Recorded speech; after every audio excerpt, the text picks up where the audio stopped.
Scooty से वो नीचे उतर चुका है और इस वक्त वो राउंड लगा रहा है और एक राउंड लगाने के बाद आप देख पा रहे हैं उसकी जो गति है वो तेज हो गई है और उसने गाड़ी पर हमला कर दिया है और गाड़ी रास्ते से मुड़ जाती है। उसके बाद भागा हुआ वो फिर अपनी स्कूटी उठाता है और स्कूटी उसी रास्ते से उनके पीछे लगा देता है। जानकारी मिली है इसी एरिया में इसी जगह पर गोलियां चलती हैं।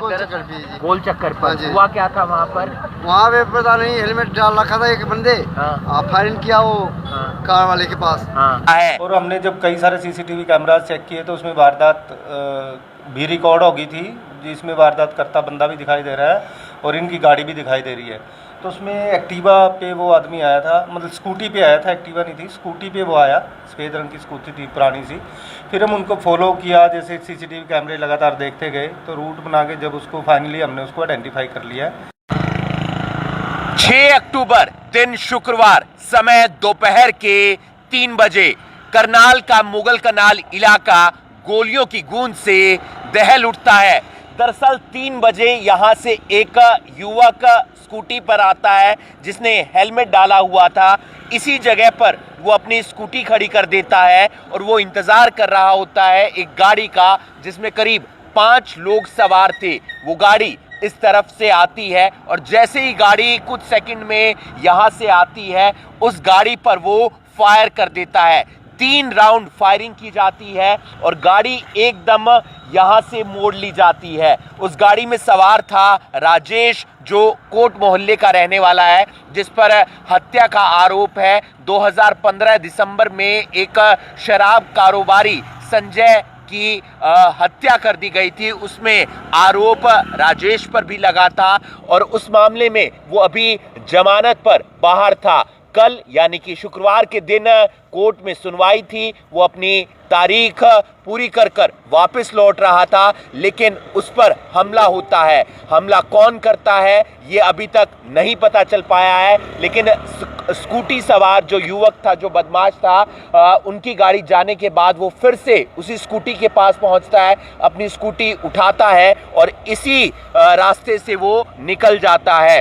राजेश के परिवार वालों ने यह भी आरोप लगाया है कि संजय जिसकी हत्या हुई थी उसके परिवार वाले उसे अमेरिका से धमकी दे रहे थे। पुलिस इस पूरे मामले की इन्वेस्टिगेशन कर रही है और इस पूरे मामले का सीसीटीवी फुटेज भी सामने आ चुका है, क्योंकि मुगल कनाल में बहुत सारी दुकानें हैं, बहुत सारे घर हैं जहां पर सीसीटीवी कैमरे लगे हुए हैं।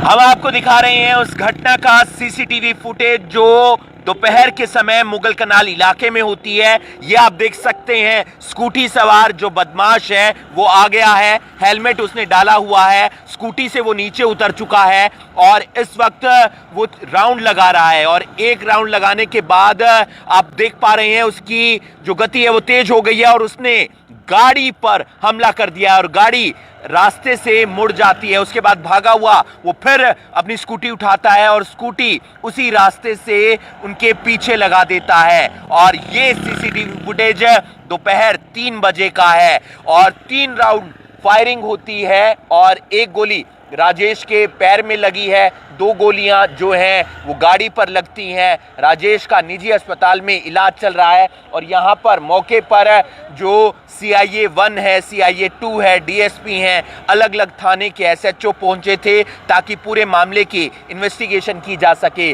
फिलहाल पुलिस की तरफ से जांच की जा रही है, लेकिन अभी तक ये नहीं पता चल पाया है कि आखिर गोलियां चलाई किसने थी। पुलिस के पास सीसीटीवी फुटेज है जो पूरे मामले की इन्वेस्टिगेशन करने में पुलिस की काफी मदद करेगा। देखना यह होगा कि इस मामले में आगे क्या कुछ सामने निकल कर आता है।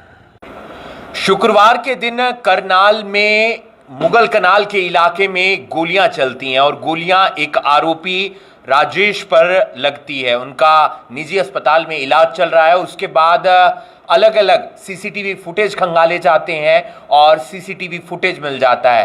पुलिस की जांच इस मामले में कहां तक पहुंची है, इस बारे में बातचीत करने के लिए हमारे साथ हैं CIA 2 के इंचार्ज मोहनलाल जी। मोहनलाल जी, क्या कुछ पूरा मामला पूछताछ के दौरान सामने आया है? क्यों गोलियां चली? क्या कोई धमकी मिली थी? कहां तक आपकी जांच पहुंची है? इसमें जैसे ही ये गोलियां चली थी शुक्रवार को हम मौके पे गए थे उनको साथ लेके जो इंजर्ड जिसको गोली लगी है राजेश को, उसके साथ उस समय 4 आदमी और उस गाड़ी में सवार थे, मतलब टोटल वो 5 लोग थे। उनसे पूछताछ करने के बाद हम मौके पे उन्हें लेके गए थे और मौका जैसे उन्होंने दिखाया, हमने मौके पे सीसीटीवी कैमरा चेक करने शुरू किए कि ये ताकि इसमें वारदात का पता लगे। और हमने जब कई सारे सीसीटीवी कैमरा चेक किए तो उसमें वारदात भी रिकॉर्ड हो गई थी, जिसमें वारदात करता बंदा भी दिखाई दे रहा है और इनकी गाड़ी भी दिखाई दे रही है।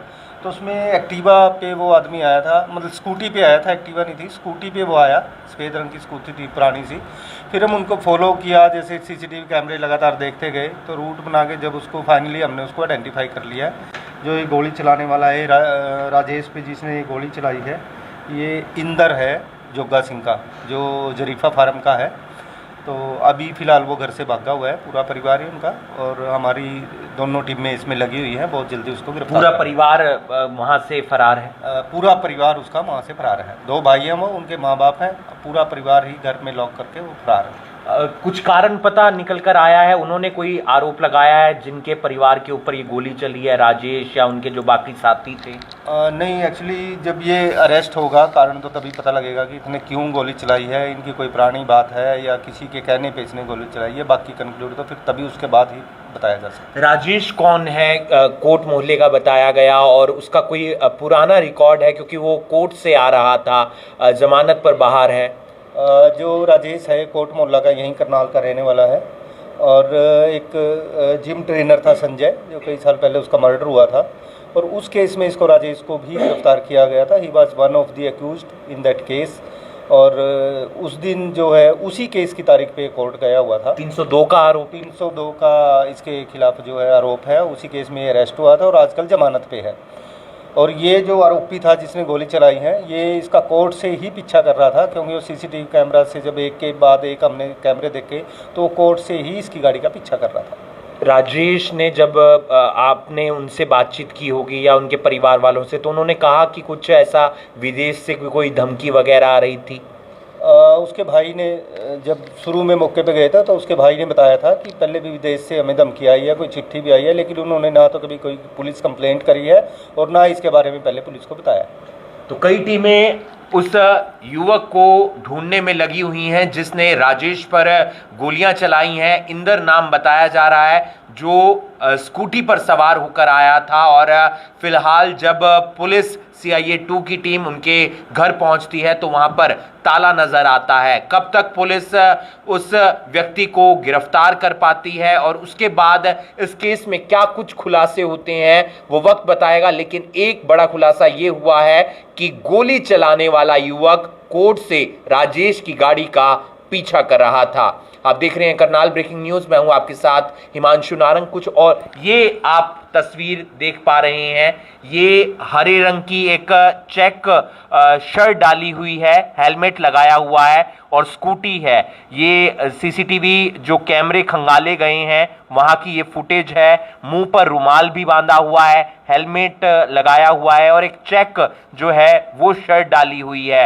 ये सीसीटीवी फुटेज के जरिए ही CIA 2 को ये कामयाबी मिली है कि नाम पता चल गया है, एड्रेस पता चल गया है और अब अलग अलग टीमें इस युवक को ढूंढने में जुटी हुई हैं।